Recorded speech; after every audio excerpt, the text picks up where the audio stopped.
J'ai une grosse envie de pizza pour demain soir. On se fait pas une petite pizza napolitaine avec la farine Montfournil? Allez, suivez-moi. Allez, on va se faire 6 pizzas napolitaines avec un pâton de 275 grammes, 62% d'humidité, 2,8% de sel. Donc on va utiliser 1 kg de farine double zéro Montfournil W270, 621 g d'eau. On a 28 g de sel et 0,42 g de levure fraîche. Je dis bien 0,42 g de levure fraîche, pas plus. Ça ne sert strictement à rien pour la napolitaine. On va être sur un repos de quasiment 19 heures, entre 18 et 19 heures. Température ambiante. Donc s'il fait vraiment trop chaud, à la rigueur, si vous avez une cave à vin, c'est l'idéal. Vous le stockez dans la cave à vin. Ça va réguler la température, ça va être le top. Allez, on est parti. Alors, ce petit objet, c'est une Madia. C'est purement napolitain, dans la pure tradition. On commence toujours par l'eau. On met l'eau. Je prends mon sel. Je dilue mon sel dans l'eau. Une fois qu'il est bien dilué, j'ajoute petit à petit la farine. Et on mélange.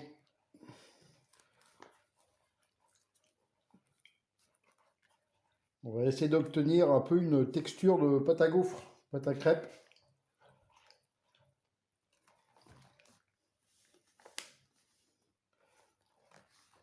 Alors, tout le pétrissage, ça va durer à peu près 10 minutes à la main. Il n'y a rien de compliqué. Un petit peu de patience. Ça permet de voir la pâte travailler. Différentes étapes de gluten qui va se développer.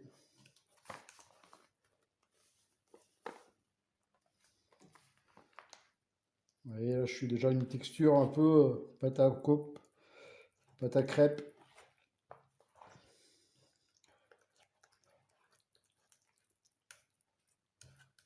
Allez, on va rajouter maintenant la levure.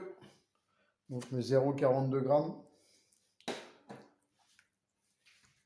On mélange.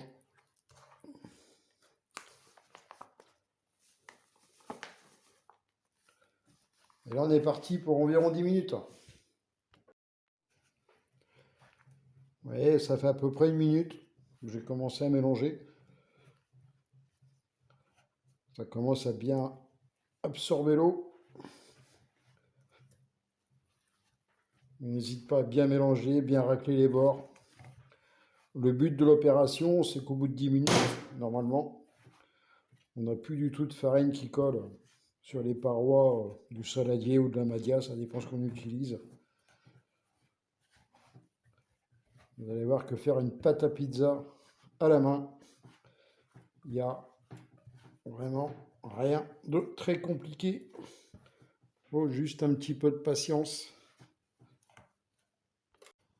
Alors moi, ça va être pour un four à pizza napolitain. Donc il va monter extrêmement haut aux températures, aux environs de 480 degrés. Maintenant, si vous utilisez votre four traditionnel sur une pierre à pizza à la rigueur, rajoutez un petit peu d'eau. Là, on est à 62% d'humidité, passer à 65, c'est pas mal pour une pizza dans un four ménager. Autrement, le reste, après, c'est exactement la même chose. Il suffit après de malaxer encore et encore, jusqu'à temps que la farine soit vraiment bien absorbée, que nos parois sont propres. Voilà, ça fait maintenant 3-4 minutes que je malaxe. Vous avez vu que la pâte commence à se transformer.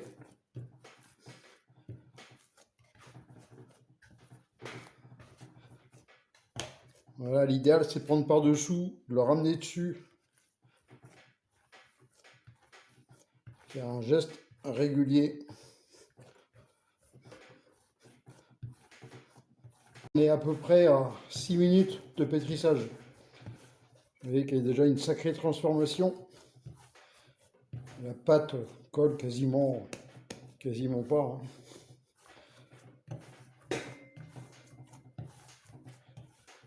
Alors, vous pouvez aussi pétrir sur le plan de travail si vous voulez, si c'est plus facile pour vous. Ce qu'il faut, c'est être bien à son aise. Après que ce soit fait dans une madia, dans un saladier ou sur le plan de travail, le résultat, honnêtement, ce sera le même. Faites où vous êtes le plus à l'aise, le plus facile pour vous. Allez, ça fait 10 minutes de pétrissage, 11 exactement. Voilà la pâte. Ce qu'on va faire maintenant, on va la laisser se reposer. Donc soit vous la mettez, si vous faites dans un saladier, vous mettez votre pâte sur votre plan de travail. Vous mettez votre saladier à l'envers, repos pendant 20 minutes. Ou un torchon humide dessus, comme vous voulez. Allez, on se retrouve au bout de 24 minutes de repos.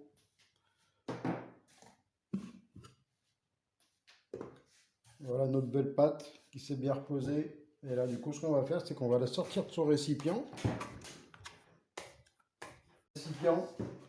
Ou de la madia, ou du saladier, comme vous voulez. On va faire une petite série de rabats. Je prends la pâte. Hop. Et si vous regardez bien la pâte en même temps, elle se lisse toute seule. Elle est en train littéralement de changer de texture.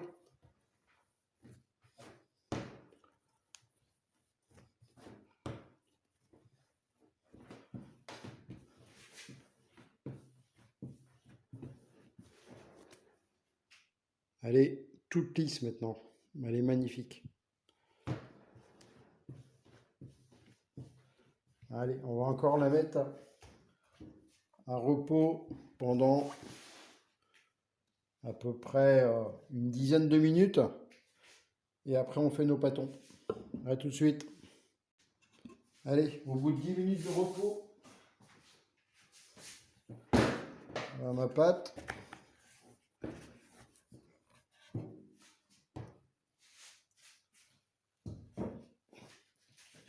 Maintenant, je vais faire mes pâtons de à peu près 275 grammes.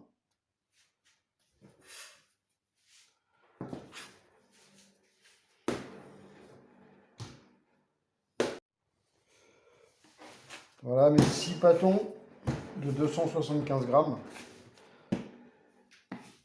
Maintenant, ce que je vais faire, c'est les bouler. Alors, il y a différentes façons. On prend les extrémités, on les ramène au milieu, sans déchirer la pâte.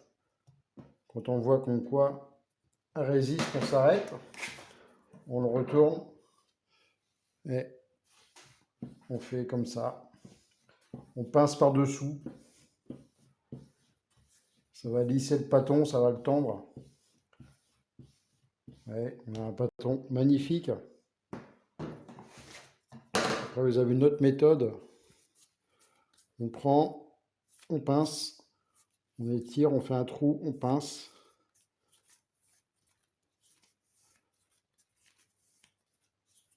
Après, on a ce qu'on appelle une queue, une clé, une queue, hop. Et on tourne sous la main, sous la paume de la main, pour le tendre. Voilà, le pâton, il est prêt. Allez, on refait la méthode standard. On prend les extrémités. Quand on voit que ça tend, on s'arrête avant de déchirer. On prend les mains dessous. On tourne en même temps qu'on pince le dessous. Alors la pâte va se tendre toute seule. Voilà, magnifique pâton. On fait pareil pour les autres. Allez, pour stocker les pâtons, prenez des petites bacs individuelles, sauf si vous avez des caisses à pâtons. Si vous prenez des petits récipients comme ça, vous mettez un petit peu d'huile d'olive au milieu, au fond. Ça permettra de, quand vous allez l'enlever, de le démouler, que ça se démoule plus facilement. Ça vous évitera de le galérer, que ça colle. Là, vous étalez l'huile d'olive au fond. Il ne faut pas en mettre des tonnes. C'est vraiment un tout petit peu, histoire de dire que le pâton ne va pas coller dans le récipient. Après, sur les parois, c'est pas très grave. Quand le pâton va s'aplatir, de toute façon, l'huile va remonter sur les parois en même temps. Voilà. Je vais faire mes 6 pâtons.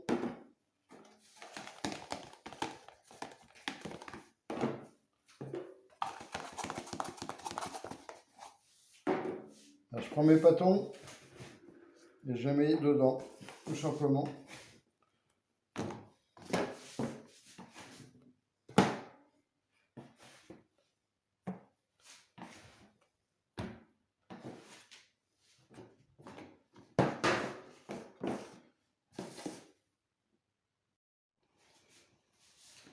Une fois que c'est fait, je mets des couvercles hermétiques, de façon à ce que ça ne rentre pas en contact avec l'air.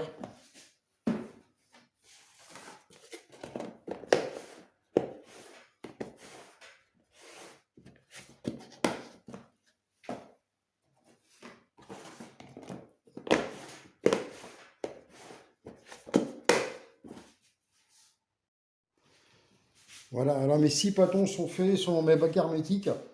Je vais les mettre à repos maintenant pendant à peu près 17 heures dans ma cave à vin. C'est vraiment l'idéal avec les grosses chaleurs, ça permet d'avoir une température régulière. Et on se retrouve pour une prochaine vidéo pour l'étalage et la cuisson de ces fameuses pizzas. Allez, à plus tard.